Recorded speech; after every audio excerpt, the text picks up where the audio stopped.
माझं नाव गोविंद श्रीधर पाठक। गेल्या महिन्यातच 71 लागलं मला। वयाच्या मानाने तब्येत तशी बरी आहे। हा, गुडघे थोडे दुखायला लागले हल्ली। तुमचे 140 झाले। लिहून ठेव, मी 2 दिवसांनी देतो। उशीर झाला भाऊ यावेळी। काय झालं? पुन्हा भांडून आलात ना कोणाशी तरी? तुला माहितीये मी कोण आहे? काय करू सुहास, मी असाच आहे। असेच आवडता मला। आणि तो चष्मा द्या इकडे। आमचे जावई आता मुख्यमंत्र्यांचे प्रधान सचिव होणार आहेत।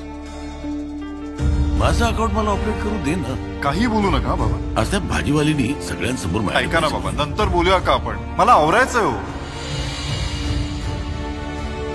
सुहास,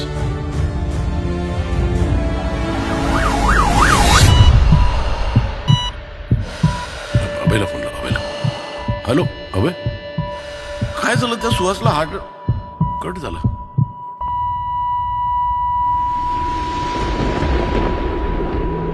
खून कुणाचा?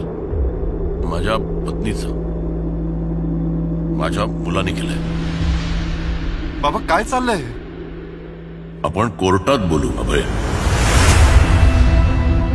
सर, फारच भीषण परिस्थिती आहे आज ज्येष्ठ नागरिकांची। हाताचं बोट धरून आम्ही मुलांना वाढवतो, त्यांना जीवनाचा मार्ग दाखवतो, त्यांना सक्षम बनवतो, त्यांच्या सुखात आपलं सुख बघतो, स्वतःचं दुःख लपवून। आई नजरेच्या बाहेर गेली की दाय मोकलून रडणारी मुलं पुढे महिनोन महिने आई वडिलांचं तोंडही बघत नाहीत। स्वतःच्या सख्या मुलाला उद्ध्वस्त करताना लाज कशी वाटत नाही ह्या म्हाताराला? मुलगा आहे तो माझा, काय होईल त्याला याचा विचार केलाय का? त्याने विचार केला, तुझं काय होईल म्हणून पैसे मागायचे? तुम्ही तर स्टार झालात भाऊ सगळीकडे।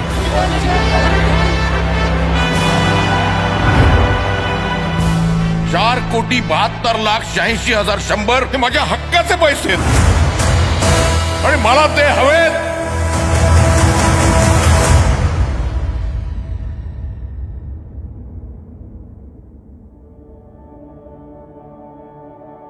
काय अपेक्षा तशा आमच्या त्यांच्याकडनं? आम्हाला तुमचं नको पैसे, पण दिवसातना एकदा आमच्या पाठीवर हात फिरवून विचारा ना की आई कशी आहेस, बाबा कसे आहात।